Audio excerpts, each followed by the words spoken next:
안녕하세요. 예. 자, 자, 오늘 좀 많이 늦었습니다. 이 눈 조금 온다고, 아주 그냥 지옥이 따로 없어요. 그냥 헬입니다. 헬. 거의 2시간 반 걸려갖고 온 것 같은데, 수업 시간보다 더 오래 걸려. 아이고. 자, 기다리시느라고 고생들 하셨고요. 자, 오늘 이제 7주차 우리 수업이고요. 자, 오늘 건축법 많이 봐야 되니까 좀 부지런히 봅니다. 하여튼 많이 봐야 되는데 꼭 눈 와갖고 하여튼 자, 이 402페이지 기본서 402페이지 보도록 하겠습니다. 그 확인학습 문제는 풀어보세요. 지금 오늘 마칠 시간 없으니까 답 다 나갔죠? 답 안 나갔어요? 답 나눠드리라고 할 테니까 풀어보시고. 자, 402페이지에 자, 대지부터 여기서 보겠습니다. 자, 우리 저번 주에 건축법의 적용 대상물, 건축물 봤어요. 건축물. 특히 용도, 29개 용도들 쭉 봤고요. 자, 두 번째 적용 대상물이 이제 2번의 대지라고 그래요. 대지. 그래서 이 건축법에 따라서 건물 건축하는 땅을 우리가 대지다라고 하고요. 그래서 이 대지는 건축법, 법상의 토지에 다닙니다. 그래서 항상 우리 법상의 토지에 다니는 뭐가 기준이냐?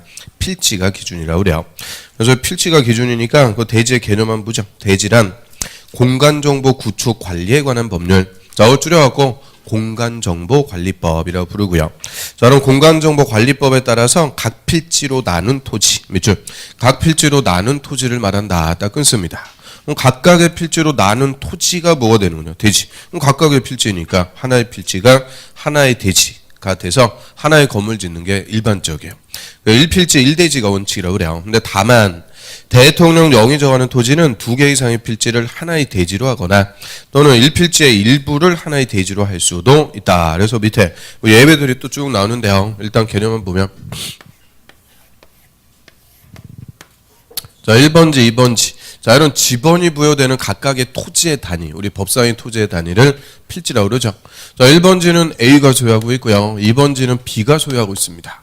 그럼 당연히 A는 자기 땅에다가 자기 건물 짓는 거죠. 그래서 하나의 필지가 하나의 건물을 짓는 대지가 되는 게 일반적이라고 그래요. 그걸 1필지 1대지라고 그래요. 그런데 요 2번 토지까지 A가 마저 다 샀어요. 그럼 이제 다 자기 땅이니까 A는 1번지, 2번지 걸쳐가지고 건물 큼직하게 건축할 수도 있는 거예요. 자, 이때는 하나의 건물의 대지가 몇 필지가 됐어요? 2필지. 그래서 자기 땅이면 얼마든지 2필지 이상에 걸쳐갖고 건물 지을 수가 있죠. 그게 이제 가로 1번이요. 가로 1번. 2개 이상의 필지를 하나의 대지로 할 수 있는 토지. 그 박스의 1번. 하나의 건물을 2필지 이상에 걸쳐갖고 건축하는 경우 그 건물이 건축되는 각 필지의 토지를 합쳐가지고 그냥 하나의 대지라고 합니다. 그래서 이런 2필지 이상에 걸쳐갖고 건물을 건축했을 때 그 2필지 이상이 하나의 대지인데 자, 이 하나의 건물의 대지가 2필지 이상 됐다. 그럼 이 건물 주소 쓰는데 다 써야 돼요. 불편해지니까 나중에 건물 짓는 공사가 다 끝났어요. 다 끝나고 1번지하고 2번지 2필지를 합쳐버리면 되죠. 합치는 거를 뭐 한다고 그래요? 합병.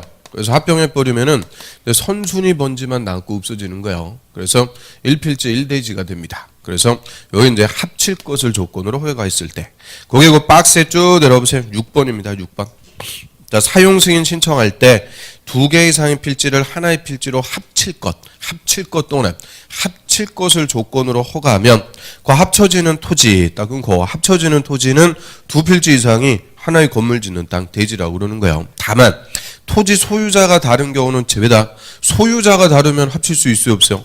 남의 땅 함부로 합칠 수가 없으니까 당연히 소유자가 똑같으면은 건물 짓고 그 2필지 이상을 뭐 해버리면 된다? 합쳐버리면 하나의 대지가 되는 거죠. 그 다음에 또 거꾸로 가로 2번 1필지의 일부를 하나의 대지로 해서 그 1필지 일부만의 건물을 지을 수도 있다. 그 얘기인데요. 자, 여기는 저 시골 같은데 넓은 땅 생각하시면 돼. 농지 또는 산지. 자, 농지 뭐 한 5,000제곱미터 넓은 땅이 있어요. 그러면 이 농지의 일부에만 대지를 조성해서 노후가 주택 같은 거 지을 수가 있죠. 그래서 농지 같은 넓은 땅의 일부에 대지를 조성해서 노후가 주택 건물 짓고요. 나중에 공사가 끝난 다음에 이 일부만 나눠버리는 거예요. 나눠버리는 거는 뭐 한다고 그래요? 분할. 나눠버리면 이제 각각의 토지가 되죠. 그래서 1필지 1대지가 되니까 자, 요게 그 박스이고 5번이요. 5번. 사용 승인을 신청할 때 필지를 나눌 것 또는 나눌 것을 조건으로 허가하면 그 나눠지는 부분은 1필지 일부밖에 안 돼도 건물 짓는 대지로 봐서 건물 지을 수가 있도록 해줘요. 그래서 자, 우리 시험에서 물어보는 거는 요거요. 합칠 거냐 나눌 거냐 요거 갖고 그러면 두 개 이상의 토지를 합칠 것을 조건으로 허가하면 일필지의 일부를 하나의 대지로 본다. 그러면 틀려요. 합친다는 것은 개념이 뭐예요? 두 개 이상을 합쳐주는 거죠. 그래서 합칠 것을 조건으로 했을 때는 두 필지 이상을 하나의 대지로 하는 경우고, 나눈다는 것은 일부를 나누는 거죠. 일부 나눌 것을 조건으로 했을 때는 일필지 일부를 하나의 대지로 할 수 있는 경우가 되죠. 그래서 합칠 거냐 나눌 거냐 뭐 간단하게 생각해 보시면 돼요. 그 다음에 옆 페이지로 와보세요. 3번의 건축 설비하고 4번의 공작물. 자, 건축 설비나 공작물은 다 건물의 효용, 이용 가치를 높여준다라고 하고요. 자, 건축 설비는 건물하고 딱 일체를 이루는 거예요. 일체를 이뤄갖고 건물의 효용, 이용 가치를 높여준다. 그래서 건물에 설치하는 뭐 전기, 전화, 초고속 정보통신, 이게 뭐예요? 인터넷, 광랜이라고 그러죠. 미친 넷, 뭐 광랜. 그다음 지능형 홈 네트워크. 그 핸드폰 가지고 보일러 껐다 켰다 이런 설비 이거 뭐라 그래요? 좀 유식하게. 유비쿼터스라고 그러죠. 유비쿼터스. 뭐 그런 아파트에서 안 사시네요. 아무튼 그다음에 가스, 급수, 배수, 환기, 난방, 소화 설비, 스프링클러 같은 거. 또 밑에 승강기, 동그라미 승강기. 그게 대표적인 거예요. 엘리베이터 같은 거는 건물하고 띄워버리면 아무 의미가 없는 거예요. 건물하고 딱 일체로 이루어갖고 효용을 높여준다. 그래서 승강기 같은 걸 설비. 근데 그 밑에 4번의 공작물, 그 동그라미 1번 두 번째 줄 끝에 다음의 공작물을 축조, 근데 가로 열고 건물과 분리 축조 밑줄. 그래서 공작물은 건물하고 다른 거예요. 따로의 축조해서 건물의 효용을 높여준다라고 하는데요. 이 다음에 공작물 축조하려면 밑에 줄 시군 구청장에게 신고 밑줄. 시군구청장한테 신고한다. 그래서 이 공작물은 건물하고 따로 축조하니까 원칙은 건축법 적용 안 합니다. 그런데 다음의 공작물은 축조 신고를 하도록 함으로써 건축법을 적용을 해요. 그래서 공작물은 그 밑에 박스에 1번부터 11번 딱 11개 그것만 건축법 적용하는 거예요. 단순한 게 1번 높이 6m를 넘는 굴뚝, 또 3번에 보면 높이가 4m 넘는 광고판 뭐 등등등 해서 일정한 높이를 넘어가는 일정한 공작물은 건축법을 적용합니다. 그럼 단순한 게 애우는 거는 잘하시죠? 그러니까 애움비교만 하면 끝나요. 그래서 그 예를 들어갖고 이 암기법이 다 있어요. 단순 암기는. 근데 지금 다음에는 1년을 제가 읽어먹을 게 없으니까 그 1번만 하나 볼게요. 1번. 자, 1번 굴뚝 높이 얼마래요? 6m 넘는 굴뚝. 그러면 이제 주변에 굴뚝 높은 거 있죠. 공장의 굴뚝 같은 거. 연기가 이렇게 나옵니다. 그래서 굴뚝은 숫자가 몇이다? 6. 한 번만 딱 떠올리면은 뭐 까먹을 이유가 없어요. 그러면 자, 6m짜리 굴뚝을 축조하려면 신고한다. O, X. 자, 높이 6m인 굴뚝을 축조하려면 신고해야 된다. 6m를 넘는 굴뚝. 6m까지는 적용하지 않습니다. 그러니까 일일이 다 말씀을 드려야 돼. 일일이 다. 그래서 6m까지는 굴뚝은 적용 안 하는 거예요. 6m 초과하는 굴뚝부터 축조 신고해서 적용하죠. 과정별로 이제 하나씩 말씀드릴게요. 오늘은 거의 1번 그것만 하나 하고 넘어갑니다. 자, 404페이지에 기출문제 한번 봐요. 다음의 건물 중 건축법 적용 받는 것은, 이게 이제 28회 재작년 기출문제인데, 그 1번 대지에 정착된 컨테이너를 이용한 주택. 이거 정답이에요. 그러면 저번째 건축법 적용 안 하는 건물 5개 외웠죠? 문화, 철도, 곡컨수. 자, 이것만 애워도 안 되는 거예요. 그 문화철도 컨자 갖고 물어본 거예요. 근데 컨자는 컨테이너를 이용한 간이 창고, 공장 부지에 설치하는 공장의 부속물, 컨테이너를 이용한 간이 창고가 건축법 배제입니다. 근데 얘는 뭐예요? 컨테이너를 이용한 주택. 이거는 해당사항 없어요. 건축법 적용합니다. 그래서 그냥 문화철도 곡컨수 이것만 외웠다고 이제 안 된다는 거예요. 정확하게 의미까지 알고 있느냐. 자주 물어보니까 상당히 어렵게 나왔어요. 자, 그럼 이제 옆 페이지로 와보세요. 자, 우리 건축물, 대지, 설비, 공작물. 자, 이 중에서 주된 적용 대상물은 건축물이요. 자, 건축물에 무슨 행위를 할 때 건축법 적용하는지 적용 대상 행위입니다. 자, 이제 적용 대상 행위에서 건축, 건물을 건축할 때 건축법 적용한다라고 하고요. 자, 건축은 별표. 자, 우리 건물 건축한다 그러면 5가지 행위 있어요. 신축, 중축, 개축과 재축. 그리고 이전이 있습니다. 이전. 그래서 나머지 다 축인데 얘만 마지막 것만 2축 그러면 틀려. 2축이 아니고 이전한다 그래요. 그럼 신축부터 하나씩 개념 보죠. 자, 신축은 새로운 신자니까 이름대로 건물 새로 짓는 거예요. 건물이 없는데 이제 새로이 건물을 축조한다. 새 건물 짓는 거예요. 이게 원칙적인 신축. 그런데 신축하면은 두 개가 더 들어가요. 자, 부속 건축만 대지에 새로이 주된 건물을 축조한다. 자, 이런 주된 건물을 축조하는 거, 요것도 신축한다 그래요. 자, 여기서 키워드는 뭐가 되는 거냐? 주된 건물. 부속 건물, 헛간, 광, 변소 이런 거 있었는데 거기다 주택 같은 주된 건물 지었다. 그때도 신축한다 이렇게 표현하고요. 그다음 또 세 번째, 기존의 건물을 철거했어요. 인위적으로 철거 또는 기존의 건물이 재해로 산사태 이런 걸로 멸실돼 있어요. 철거나 멸실된 대지에서 종전 규모를 초과해서 건물을 짓게 되면은 자, 그것도 신축한다 그래. 종전 규모를 초과해서 축조했다. 그래서 자, 요 세 번째 거는 개축하고 재축 본 다음에 다시 와서 또 우리가 말씀드리기로 하고요. 자, 아무튼 신축하면은 새로 짓는 것만 얘기하는 거 아니라는 거예요. 주된 건물 짓는 거. 철거나 멸실된 대지에서 종전 규모를 초과해서 짓게 되는 거. 다 세 가지를 신축한다라고 하고요. 그다음 중축은 증가 더 짓는 거예요. 그래서 중축은 기존의 건물이 있는 대지. 자, 기존의 건물이 있는데 저 여기서 건물의 면적이라든지 높이라든지 뭐 층수 이런 것들을 늘린다 그래. 늘린다는 게 더 짓는다 그죠? 더 짓게 되면 늘어나면은 중축한다라고 하고요. 자, 예를 들어 기존 대지에 3층짜리 건물이 있습니다. 자, 이 건물 옥상에다가 옥탑을 더 지었다. 그럼 당연히 뭐 한 거예요? 중축. 발코니 확장했고 면적을 늘렸다. 중축. 면적 늘어났으니까. 그럼 원래 한 층인데 막아서 두 개 층을 만들었어요. 그럼 충수, 면적 다 늘어났으니까 요것도 뭐냐? 중축이라 그래요. 그럼 요 기존 건물이 있는 대지에서 옆에다가 한 동을 더 지었습니다. 자, 이거는 더 지었다니까요. 그래서 요것도 중축한다 그래. 중축. 아주 그냥 맨날 물어보죠. 맨날. 그래서 저번 과정에서도 물어봤고요. 그래서 똑같은 거를 맨날 물어봐요. 기존 건물이 있는 대지에서 붙여갖고 더 짓든 떨어뜨려갖고 더 짓든 하여튼 더 지으면 다 뭐가 된다고요? 중축. 그래서 옆에다 한 동 더 지었다고 신축이다 그러면 안 돼. 더 지었으니까 다 뭐가 되는 거냐? 중축. 그 다음 개축은 고칠게, 재축은 다시재. 둘 다 다시 짓는데요. 원인이 달라요.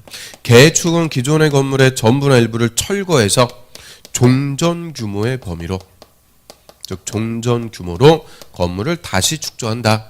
자, 이거를 개축. 자, 일반에서 재축은 건물이 천재지변 등의 재해로 멸실, 지진 나갖고 멸실되었고 종전 규모로 다시 짓는 것을 재축한다. 그러면 개축이나 재축이나 종전 규모로 다시 짓는다. 뒤에는 같아요. 원인만 다른 거예요. 그래서 맨날 원인 바꿔갖고 물어보는 거죠. 그래서 이런 거는 하나만 우리 확실하게 잡으면 돼요. 개축이 뭐에서 다시 짓는다고요? 철거. 그걸 졌다 하면 친구 이름 개철이. 저는 한개철입니다. 자, 아무튼 개철이 해갖고 개축이 철거 이렇게 정리하고요. 그 다음에 둘 다 종전 규모로 다시죠. 종전 규모를 초과해버렸다. 이때는 뭐 되는 거냐? 아예 새 건물 짓는 거예요. 새 건물 짓는 거. 신축이라고 그래요. 신축. 그럼 예를 들어서요. 자, 대지에 기존의 건물이 이렇게 있었는데 얘가 너무 오래되죠. 막 몇십 년 돼갖고 철거. 그러면 건물이 없는 땅이 되는 거예요. 여기서 종전 규모로 다시 졌다. 그러면 이거는 다시 짓는 거니까 뭐라 그러는 거냐? 개축. 근데 이왕 다시 짓는 거 종전보다 더 크게 졌어요. 그럼 이거는 원래 있던 걸 다시 짓는 거 아니죠? 아예 새 건물 짓는 거. 뭐가 되는 거냐? 신축한다 그래. 신축. 그래서 종전 규모를 초과해서 짓게 되면 아예 그냥 새 건물 짓는 거예요. 신축. 항상 개축과 재축은 종전 규모로 다시 축조한다. 종전 규모. 그 다음에 이전은 현실적으로 없는데요. 요거는 또 시험에 잘 물어봐요. 자, 먼저 건물의 주요 구조부를 해체하지 않고, 해체하면 안 돼요. 자, 이게 첫 번째 요건. 그럼 주요 구조부 오늘 뭐 기다리면서 문제 풀어봤죠? 주요 구조부 뭐 있어요? 내기, 바보, 지주, 내력벽, 기둥, 바닥, 보, 지붕, 틀, 주계단. 주요 구조부를 해체하지 않고, 두 번째는 같은 대지 안에서 다른 위치로 옮긴다. 같은 대지 안에서 위치만 조금 바꾼다 그래. 요거 다른 대지로 옮긴다. 몇 번 외출이요? 다른 대지로 옮기면 이거는 이전이 안 돼요. 그럼 예를 들어 갖고 자, 1번지, 1번지 건물이 이렇게 있었는데 1번지의 건물을 그대로 2번지로 옮겨갔어요. 이게 다른 대지로 옮겼다는 거예요. 그럼 2번지 입장에서는 뭐가 돼요? 건물 없었는데 새로 진 거니까 신축. 그런데 2번지에 이미 건물이 있었는데 1번지에 건물을 옮겨갔다. 있었는데 더 짓게 된 거니까 이거는 뭐냐? 중축. 그래서 다른 대지로 옮기면 신축 아니면 중축이 됩니다. 이건 이전이 아니에요. 이전은 꼭 같은 대지 1번지 안에서 건물의 위치만 조금 바꾸는 거예요. 이걸 이전한다 그러는데 그럼 주요구조부 내력벽, 기둥, 바닥 이런 거 해체 안 하고 건물 옮겨요? 자, 이 건물 옮겨요? 뽑아갖고 이렇게 옮겨? 그게 될 수가 없는 거예요. 물론 이전할 수는 있긴 있어요. 밑에 레일을 깔아갖고 1cm씩 이렇게 딱딱 옮겨갑니다. 이러면은 시간과 비용이 더 오래 걸려요. 더 많이 들고.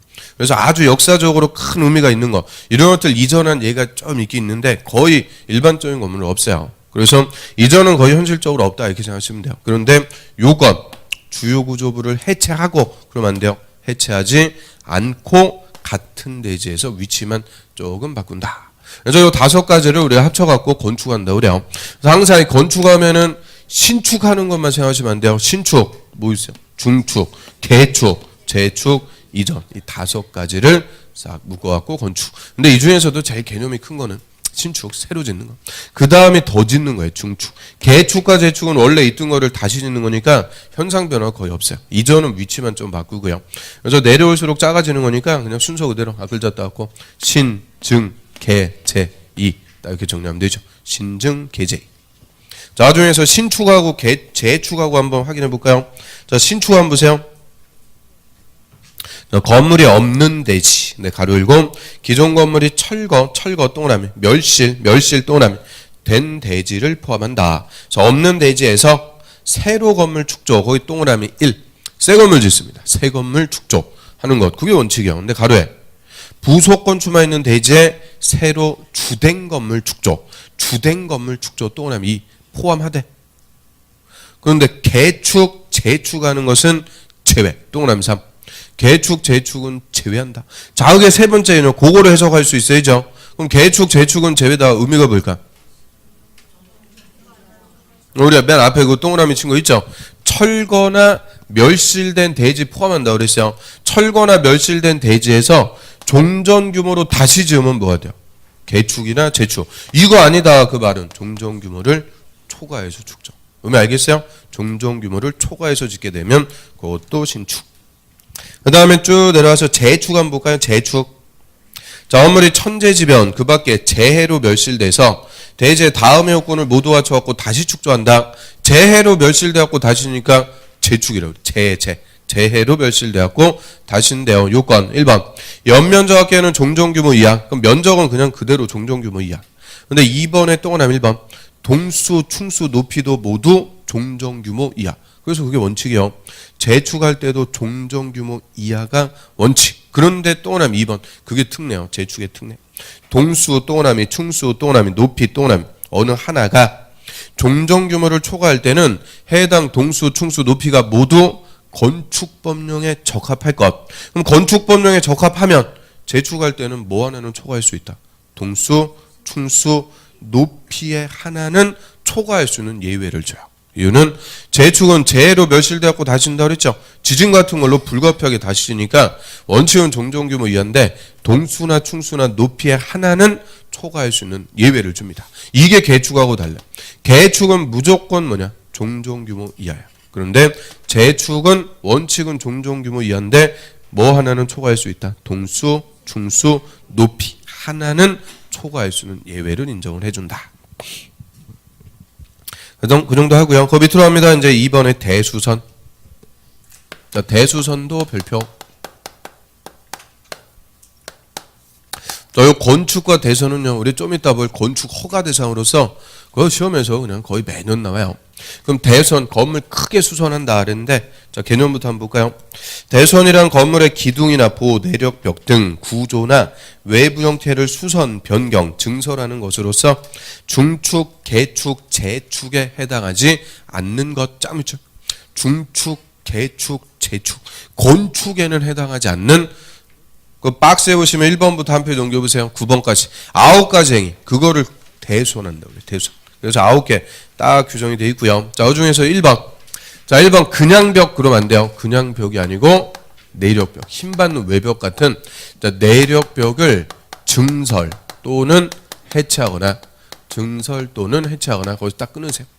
저 내력벽을 증가하거나 해체 없애는데 그 면적 얼마 이상이요? 내력벽 증설 해체할 때는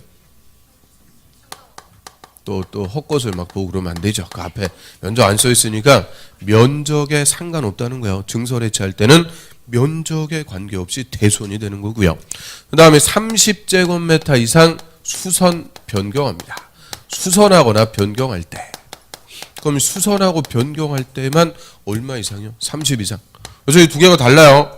조금 내력벽 10제곱미터를 증설하는 것은 대손이다. O, X. 다시 내력벽 10제곱미터를 증설하는 것은 대손이다. O, X. O? 확실해요? 사람이 바뀌었네. 아무튼 자 10제곱미터를 증설하는 것은 대손이다. 맞아요. 면적에 관계없이. 근데 내력벽 10제곱미터 수선하는 건 대손이다. 그럼 틀려. 수선할 때는 얼마 이상? 30 이상. 그래서 증설 해체와 수선 변경이 다르다. 자, 요거하고 같은 게 일단 한 페이지 넘겨보세요. 9번. 그 외벽에 사용하는 마감재. 얘가 또 재작년에 추가가 돼갖고 9번에 들어와 있죠. 외벽의 마감재를 역시 증설 해체하거나 딱 끊고 30제곱미터 이상 수선 변경합니다.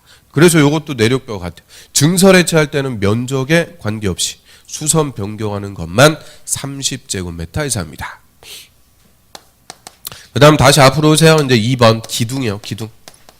자, 기둥을 증설 또는 해체하거나 여기서 딱 끊고.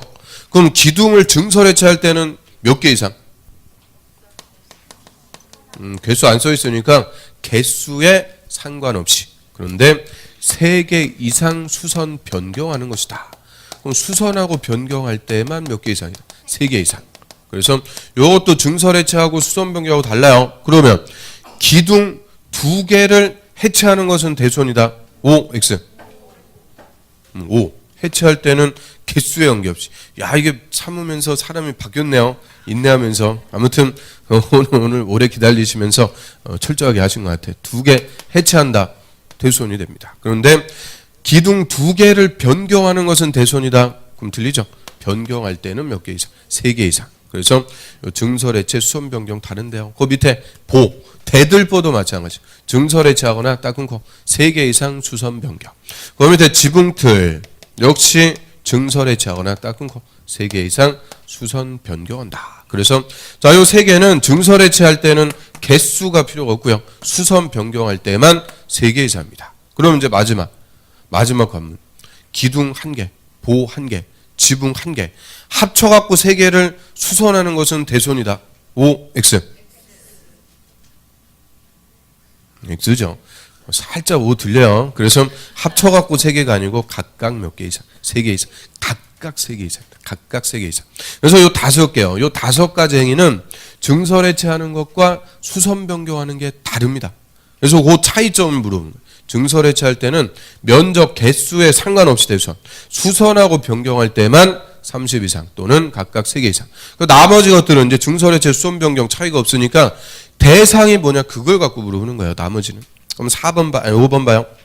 5번에 방화벽, 방화구역 밑줄. 방화벽이나 방화구역은 다 화재 예방하기 위한 구조, 방화구조라고 그래요.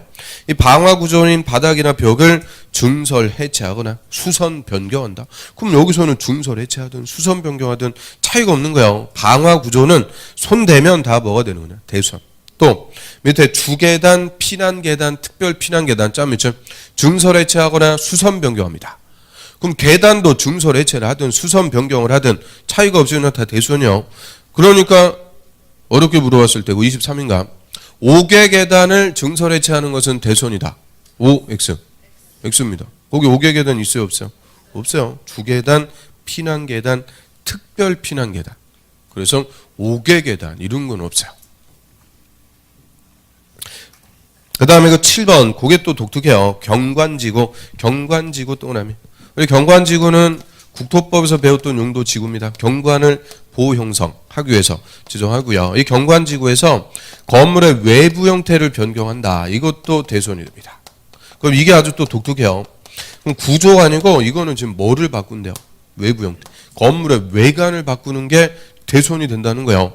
그럼 경관지구는 경치를 보한다고 그랬죠. 우리 중심지역 같은 데는 건물의 외관이 가장 중요한 경치를 형성합니다. 그래서 이 경관지구에서는 건물의 뭐가 중요한 거냐? 외부 형태. 그래서 이 경관지구에서는 건물 외부 형태도 함부로 바꾸지 말라는 거예요. 다 대손이 돼서 허가를 받아야 돼요. 그러면 외부 형태 변경이 대손이 되는 것은 오직 어디서만? 경관지구에서만. 경관지구에서만. 그리고 외부 형태 변경이라고 할 때는 담장 변경도 포함합니다. 담장을 바꾸는 것도 다 대손이라고 그래요. 담장 포함. 다음 페이지 넘겨보세요. 그 다음 8번 다가구 주택 비출. 가구 간 경계벽 또는 다세대 주택 비출, 세대 간 경계벽을 증설해체하거나 수선 변경. 한 세대가 넓게 쓰려고 경계벽 터버리는 거예요. 경계벽을 증설해체 수선 변경하는데 무슨 주택이요? 다가구 다세대 주택만 대손입니다. 그 아파트나 연립주택 같은 거는 아예 경계벽에다 손 댈 수가 없어요. 그래서 다가구 다세대 주택에서만 경계벽을 증설해체 수선 변경하는 것이 대손이 되죠. 그래서 9가지 이제 대손 행위들 쌓으려 훑어봤어요. 그럼 이 대손은 좀 전에 뭐에 해당하지 않는다 그랬어요? 건축에. 그럼 예를 들어갖고 내력벽을 증설하는데 이 내력벽을 늘리는데 건축 면적이 늘어나 버렸어요. 그럼 면적이 늘어나면 이제 더 이상 대손이 아니고 더 큰 행위, 무슨 행위가 되는 거예요? 중축이 됩니다. 중축으로 허가를 받아야 돼요. 그래서 이 대손은 구조를 증설해체하거나 수선하거나 변경하는데 뭐에는 해당하지 않는 거라고요? 중축이나 개축, 재축에는 해당하지 않는, 그냥 간단하게 구조만 손대는 거예요. 구조를 증설해체 수선 변경. 이 정도 하고요. 그 다음에 3번 용도 변경. 자, 얘도 별표. 자, 오늘도 뭐 첫 시간부터 그냥 별표만 진하게 치시네요. 그래서 용도 변경. 자, 얘는 단독이요. 단독으로. 건축과 대손은 묶어가지고 물어보는데 용도 변경 그냥 단독으로 한 문제요. 그래서 건물의 용도를 다른 용도로 변경할 때도 다 건축법의 통제를 받습니다. 그럼 용도, 이 저번 주에 우리 건물의 용도 몇 개 있었어요? 29개. 그럼 29개 용도를 다른 용도로 바꾼다. 이 경우의 수가 몇 개가 되겠어요? 29 곱하기 28. 그 29 곱하기 28 몇 개요? 딱 빨리 이렇게 산수해보면 한 758개인가 이렇게 됩니다. 아무튼 756개인가 하여튼 그 엄청 많으니까 이 용도 변경을 규제하기 위해서 다시 29개 용도를 9개 시설군으로 재편성을 해요. 9개 시설군으로 재편한다 그래요. 이 재편성하는 주된 기준은 건물이 받는 힘, 하중이라고 그래요. 하중이라는 말 들어봤어요?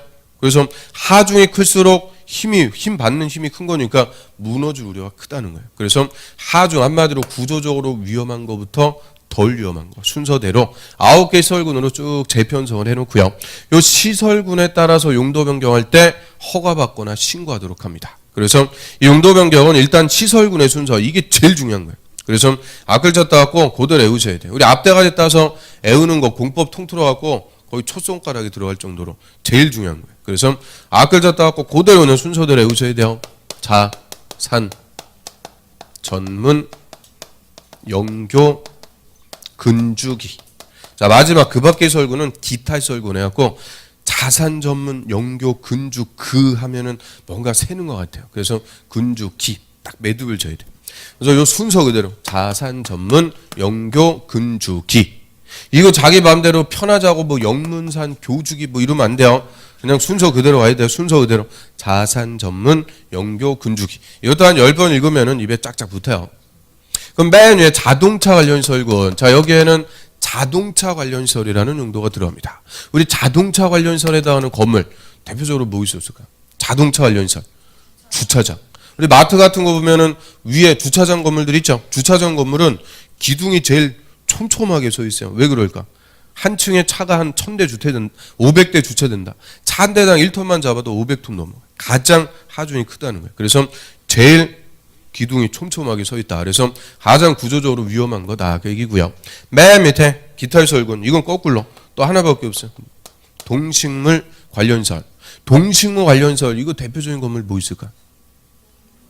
동식물 관련 시설. 축사, 개돼지 우리 있죠.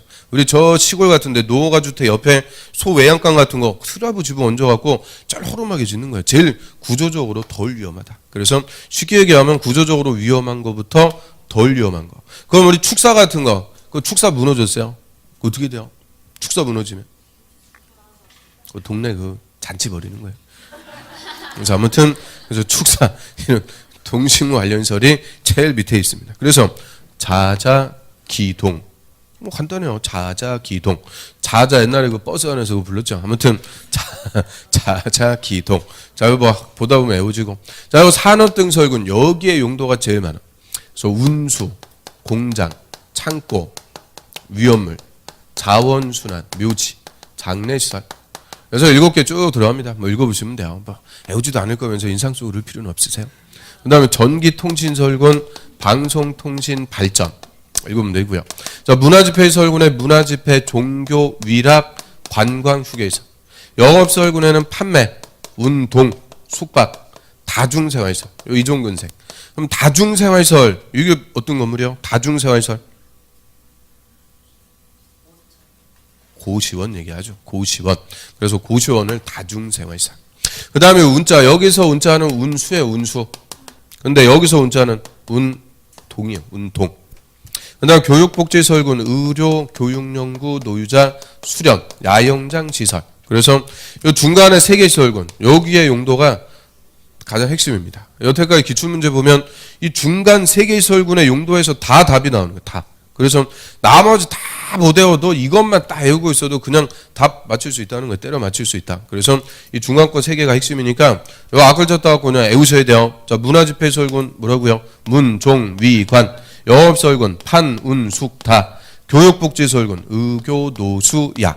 이게 뭐 근데 이게 순서가 중요한 거 아니까 뭐 노교수의 뭐 야동 뭐 아무튼 해서 알아서 하시면 돼. 알아서 뭐 편한 대로. 좀 괜찮은 거 신박한 거 있으면은 좀 알려주시고요. 아무튼 이게 법조문 순서대로 저는 이렇게 정확하게 정직하게 수업을 하고요. 그다음 근린생활설군, 근린생활설군에는 1종근생하고 2종근생 이름대로 가면 돼요. 1종근생, 2종근생. 다만 다중생활설은 여기가 있으니까 빼고요. 그다음 주거업무설군, 주거업무설군 이것도 이름대로 주거 나가 주거 뭐 좀 별로 어감 안 좋은데 주거업무설군, 단독주택, 공동주택, 업무설. 그 이름대로 하면 되는데 마지막에 뭐가 있어요? 교정 및 군사. 교도소가 여기 들어오는 교도소. 왜 교도소가 주거 업무설군이요? 아 우리 교도소 뭐라 그래? 교도소 큰 집. 그 집이니까 다 무슨 설이다. 주거 업무설군. 아주 기가 막혀. 그래서 자 요 29개 용도를 9개 설군으로 재편서해 놓고요. 자, 용도를 변경하는데 건물의 용도를 바꿔요. 근데 이종근생을 위락설로, 뭐 단란주점을 유흥주점으로 이렇게 올라가는 방향. 상위 설군의 용도로 바꾼다 그래요. 이때는 용도 변경 허가 대상입니다. 허가 받아야 돼요. 이유는 밑에서 위로 올라가는 것은 구조적으로 위험한 거예요. 구조적으로 위험한 변경이니까 허가를 받아 갖고 할 수가 있고요. 거꾸로 문화집회설을 뭐 수련설로 내려가는 하위 설군의 용도로 바꾼다. 이때는 용도 변경 신고만 해주면 돼. 용도 변경 신고. 이거는 구조적으로 위험하지 않은 변경. 그냥 간단하게 신고합니다. 그래서 올라가면 허가, 내려가면 신고. 그러면 뭐가 올라가고 내려가는지를 알려면 당연히 뭐를 알아야 돼요? 순서. 그래서 이거는 순서가 핵심이라는 거예요. 순서. 자산 전문 영교 근주기. 그래서 용도 변경 문제는 단순해요. 용도 변경 허가 대상인 것은 신고 대상인 것은 이거 어떻게 보면 이것만 외우면 그냥 한 문제 맞히는 거예요. 그래서 단순한 거. 그다음에 이제 올라가고 내려가는 것만 있는 거 아니죠? 또 뭐가 있겠어요? 단독주택을 공동주택으로, 다가구를 다세대로 바꿀 수도 있죠. 이런 같은 시설군의 용도로 바꿀 수가 있어요. 이때는 허가 신고 필요 없고 건축물 대장 기재 내용에 변경 신청만 해주면 돼요. 대장 변경 신청한다고 그래요. 그럼 종래에는 건축물 대장에 단독주택이라고 써있던 거를 공동주택으로 바꿔달라고 신청만 하면 된다. 대장 변경 신청. 그래서 용도 변경은 자 이렇게 3가지 경우입니다. 올라가면은 뭘 받아야 된다? 허가. 내려가는 방향으로 변경할 때는 신고. 같은 시설군의 용도로 바꿀 때는 대장 변경 신청한다. 그래서 시설군 그거 쭉 말씀드렸고요. 맨 밑에 보세요. 가로 2번. 용도 변경 허가와 신고.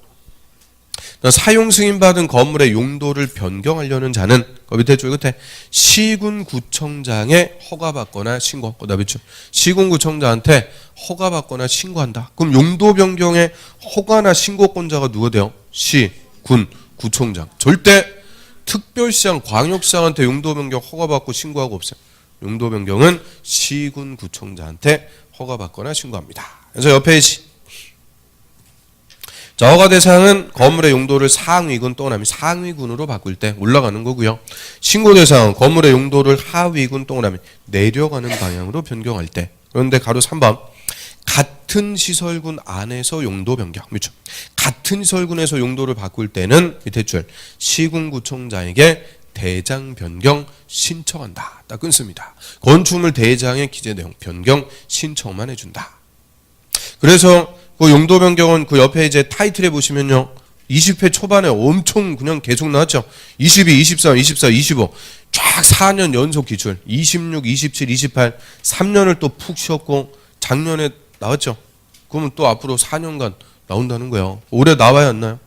올해 나옵니다. 그래서 용도 변경 이런 거 단순하게 애우기만 하면 한 문제 맞히는 거니까 꼭 이거는 정리하셔야 돼요. 근데 지금은 애우라 그래도 죽어도 안 애우죠. 죽어도. 모의고사에도 매달 용도 변경 허가 대상인 것은 매달 물어보면은 너는 물어봐라. 나는 틀려주겠다. 오기가 있어갖고 그냥 끝까지 틀려. 지금은 이게 사람이 긴장감이 없어갖고 안 애우죠. 그런데 신기하게 이제 시험이 얼마 안 남았어요. 그러면은 긴장감이 생겨갖고 여태까지 안 애워지던 게 애워져. 물론 예외도 있어요. 아무튼 근데 일반적으로 또 애워지고 사람이 또 바뀌어요. 그래서 이렇게 1년 동안 하다 보면 다 애워지는 거예요. 그 다음에 그 409페이지 하나만 더 보고 싶게요. 적용 대상 지역부입니다. 그 옆에 작년 기출문제 있죠. 눈길도 주지 마세요. 용도 변경에서 단위도 극상으로 갖고 물어봤어요. 그래서 지금 풀어볼 거 아니니까 눈길도 주지 마시고. 그 다음에 옆에 적용 대상 지역. 건축법은 당연히 우리 국토에 적용합니다. 우리나라에서 적용하는데 자, 이 중에서 건축법을 다 적용해요. 1조부터 마지막 조까지 전면적으로 적용한다 그래요. 그래서 건축법을 다 적용하는 지역을 전면적 적용지역. 그럼 이 지역은 건물 많이 짓는 것, 조금 짓는 것, 많이 짓는 것. 건물 많이 지어갖고 개발하는 것. 그래서 용도 지역이 도시지역입니다. 도시지역. 또 비도시 지역이라도 지구 단위 계획구역. 다 개발하면서 건물 많이 짓는 거예요. 그리고 저 시골이라도 동이나 읍, 특히 읍일 때. 우리 시골에 읍내 정도 나가면 건물 좀 지어갖고 번화가로 개발되죠. 그래서 이런 건물 많이 짓는 것 여기서는 건축법을 다 적용합니다. 그러면 반대로 이 세 개가 다 아니에요. 도시도 아니고 지구 단위 계획구역도 아니고 동읍도 아니다. 이 세 개가 다 아니면은 건축법을 다 적용하는 게 아니고요. 제한적으로만 적용을 하게 돼요. 그걸 제한적 적용적이다 그러는데 여러분 건축법 지금 뭐 다 배운 거 아니니까 필요 없고 일단 전면적 적용적 세 개 그거만 이제 체크해 보죠. 자, 박스 보세요. 다음에 해당하는 지역은 건축법의 규정을 모두 적용한다. 다 적용한대요. 그래서 동그라미 1번. 국토법에 따른 도시적, 도시지역의 동그라미 1. 그 다음 도시적 외의 지역에 지정된 지구 단위 계획구역, 지구 단위 계획구역 동그라미 2. 그리고 밑에 동이나 읍 동그라미 3. 그래서 동그라미 1, 2, 3. 그 셋 중에서 하나라도 걸리면 건축법을 다 적용한다. 자, 여기까지가 적용 범위입니다. 그러면 자, 우리나라에서 건물을 뭐 할 때 건축법 적용하는 거예요? 건축, 대수선, 용도 변경. 이 건물을 건축 등을 할 때 건축법을 적용하죠. 그래서 그 417페이지로 쭉 넘겨보세요. 417페이지 2장 건물의 건축. 자, 이 파트가 건축법에서는 핵심입니다. 그거부터 좀 쉬었다 보도록 할게요.